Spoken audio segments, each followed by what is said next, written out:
Hi guys, it's Hillary with I'm Like Brave, a blog all about creating an uncommon life you love with your family through entrepreneurship. Each week I interview a creative entrepreneur or like today, a married couple that have started a business that I admire, and we get to see kind of behind the scenes of what it took to start the business, their successes, their failures, and ultimately I hope that these videos serve to build community and help inspire all of you guys. So thanks for being with us, Kendall and Brian. Hey. Yeah, thanks for having us. Yeah, so before we get started, before we get started, let me tell you about what they do. They started an Instagram, Hello Love Handmade, and they feature lots of handmade shops all over Etsy and all over the Instagram community. And so it's pretty cool because they have free features, they have features that you can pay for that are a little more extensive, and they've really helped build up other people's businesses, and in turn, they've created a business for themselves. So before we talk more about that, tell us a little bit about you guys and your backstory. Yeah, I'm Kendall. This is my husband, Brian. And we have, we've been dating since we were 18. So we've been together for a very long time. We are in central Illinois, so heart of the Midwest, which is a little bit different than most Instagram community. I feel like the big bulk of people are a little bit more east-west coast, so Right, we're totally. right in the middle there. But we just love that you can do this from anywhere. And we got married in 2008. We have 2 kids. Ellis is 3 and Olive is 1.5. So we just love what we do, and we feel like we're kind of in the same stage of life as a lot of the people that we're working with, so that helps. Totally. Tell us a little bit about what, I know Brian, you're a youth pastor, right? Yeah. And what, like, Kendall, what'd you do before this? Well, I actually had a handmade business before, but mostly I am home with the kids. Before that, I graduated from college not too long before, so I didn't really get into much of a career and before we started having kids. So this is what I do. Okay, sweet. So tell us a little bit about how and why you decided to start Hello Love Handmade, and a little bit more about what it is and also what it looked like growing that first year. Go ahead. Go for it. Like I mentioned, I had a print shop that I ran on Etsy, and it was an interesting world to be in amongst all the hundreds of other print shops. And I think one day I came home and just told Brian, I said, it's just hard because there are hundreds of other people doing the exact same thing I'm doing and seemingly getting traction. Some of them aren't, but there was no real why as to why some were getting ahead and some weren't, and it was a little bit frustrating. So through that, I just kind of dreamt up this idea to help shops that are just getting started kind of get noticed. Okay. So that's kind of where the dream came from, giving a platform and giving a voice, because the difference seemed to be that the ones that got ahead just got noticed. You know, they just somehow got their name out there, made the right connections. So we wanted to be that connection for people. So Hello Love Handmade was dreamt up with that idea, and it's just really taken off. And so, as you mentioned, we do features for shops on our account, and we have all different options for that, but it just gives a face and gives a product out there to the Instagram community to kind of know that their shop is out there, and then from there they can click through and hopefully follow the shop and become a lifelong follower is our goal. Awesome. That's like incredible, because I just feel like there's something about when you can develop a business model that helps you but also gives back to people, it grows like so fast. Yeah. Like Free Babes was doing all right until I started doing this blog and the interview series, honestly, and then it just exploded. And I feel like it's like a magical component when you can give back to a community. Your business just grows faster. So that's awesome. Definitely agree with that. Yeah. So tell us a little bit about, before we like really get into the questions, one thing that helps other people connect with you is if you can take us to a moment where you had like a failure, a big business flop, and kind of what you learned from that. Go for it. I came home one day and Kendall said that she wanted to sell T-shirts. And my response is that we don't sell things. We help other people sell things. But she twisted my arm, and I jumped on board. I was an equal party in this failure. And we had dreamt up hundreds of t-shirt sales, thousands of t-shirt sales, and we sold 22 t-shirts. We're not a t-shirt business, so we're not going to be a t-shirt business anymore either. So that was a pretty big flop for us.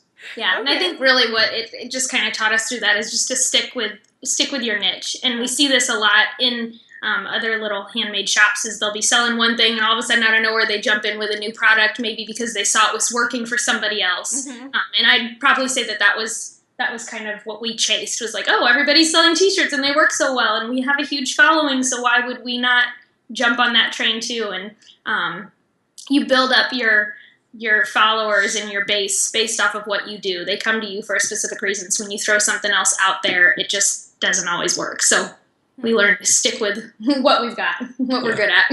That's a really good point, because you can have like thousands of people, because I don't know if I mentioned, but you guys have over 24,000 on your Instagram, but that doesn't always, like, you have all these people at your disposal, but that doesn't always mean you can do a launch and it'll be successful. Like you said, you got to match it with what they expect from you. Exactly. That's really good advice, because Jake is always like, let's do t-shirts. And I'm like, well, it could be cool, but I sell bows, so I don't know. Yeah. That's funny. So tell us a little bit about what you're actually good at. Like, so besides your failure, what are your strengths as business owners? And if you were to teach a college course on entrepreneurship, what would you teach? I think we'd probably teach the back end of the business. Okay. Not that the front end isn't obviously important, but honestly, like, that's a really easy model to do. Frankly, since we've started, there's been a bunch of people pop up. We're not offended by that. Like, we think it's a good idea, and if other people want to do it, great. But the back end and customer service and running like the spreadsheets and the finances and all of that, like, as your business grows, if you don't know how to scale that side of things, like, it can quickly drown you. Mm-hmm. And so with that, we've just put a huge emphasis on really positive customer service. If you send us an email or an application, we're going to get back to you within 48 hours. And it takes a lot of work, but that back end of the business, if you don't have that, you'll drown eventually. Okay, and how much of your back end is just like automated? Because it seems like you guys have it pretty set. Automated, none, actually. Oh, yeah? That's kind of one of the things that we're looking at, is what can you automate without losing the customer service? Mm-hmm. We think automation is great, but if you automate too much, you lose kind of that personal touch. Mm-hmm. And that's what a lot of handmade shops are used to having. So we want to keep giving them that. What you will see, and some shops have pointed this out who have been featured with us multiple times, is that we use a lot of templates. Templates kind of keep things going. It keeps things consistent as well. Mm-hmm. So we're not shy about sharing that by any means. But automation will be something that is going to have to come relatively soon. Okay. Well, and something also I noticed you guys do well is your emails. Like, you sent out an email about right before tax season with some tips, and I actually read that. I don't usually read emails. I read the whole thing. I thought that was awesome. Yeah, and we don't count ourselves like an educational business by any sense of the word, but we do have a few different skill sets, a couple pieces of knowledge that if we can share those with the businesses that have partnered with us to help make them a little bit better, why not? Just a little bonus freebie, if you will. Yeah, that's great. And it does also help, I will say, that we kind of haven't touched on why we do this together, but that's one of the reasons why we work so well together in this, because most things we don't work this well together.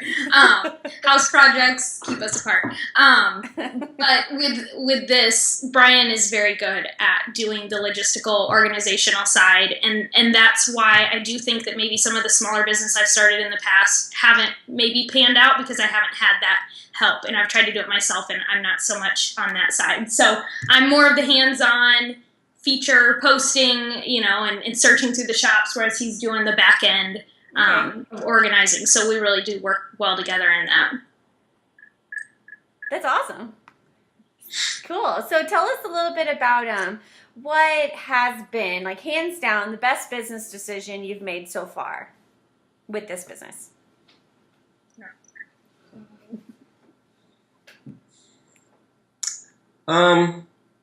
I think the best is going to be a reflection of the worst as well, and then just deciding to stick to a niche. Okay.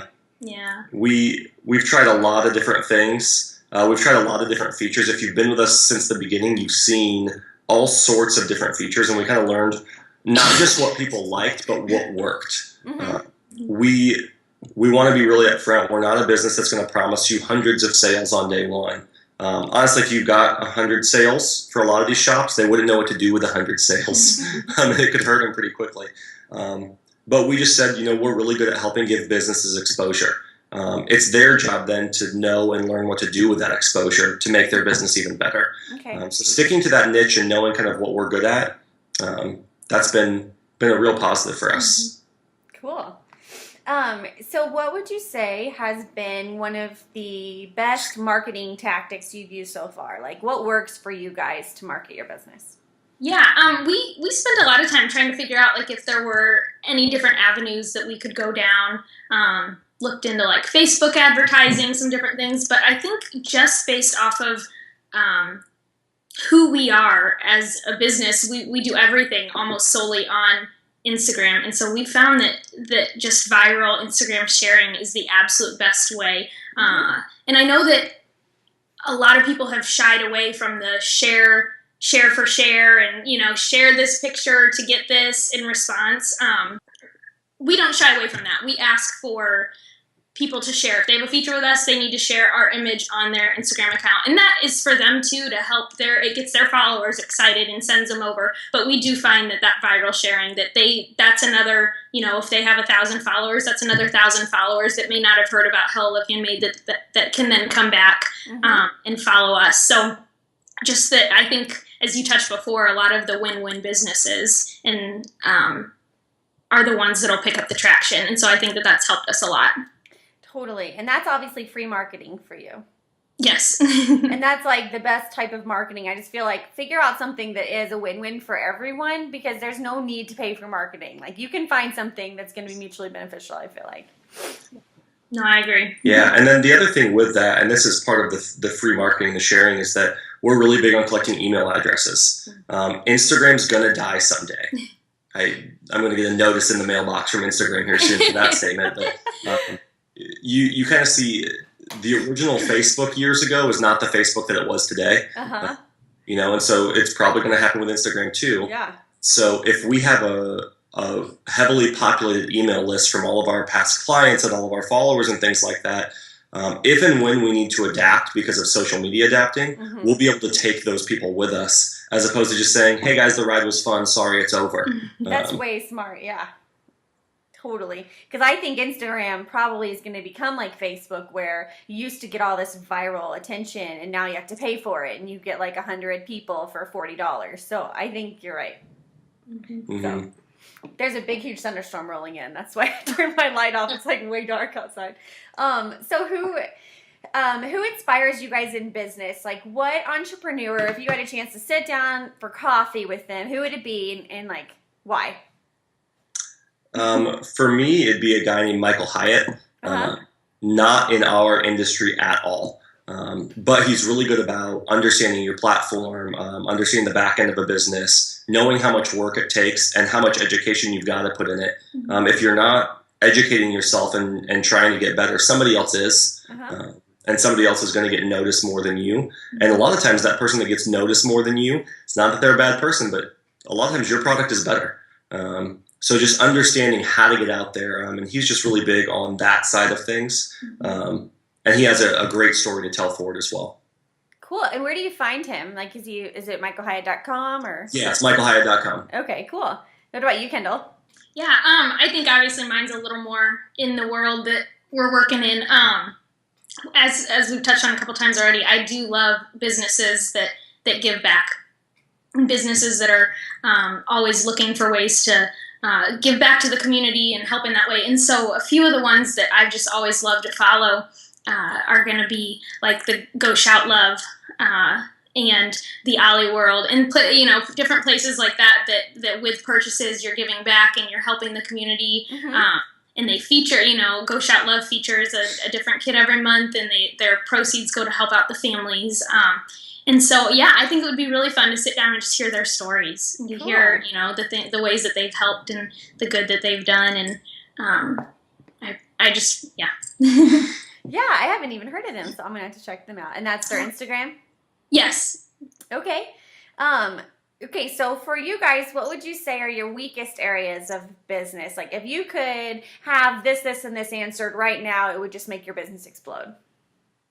I think it would probably be the automation that we're working on, trying to find a way to bridge that gap, because we are running into having less and less time, because the more people you're working with, the more you're emailing, and you can only book out so far. And so to give our clients the best experience, we don't want to say, oh yeah, you can have a feature with us next year. Yeah. So people want the immediacy of that. And so Totally. I think that if we could figure out a way, and we've been doing a lot of research and looking into that, so if we could figure out a way to get some of that automated without losing that personal touch, Okay. that's kind of our weakest point right now. Cool. All right. And then, so what would you say are your ultimate business goals that you have? Like maybe in the next year, and then just way down the line, like your ultimate dreams.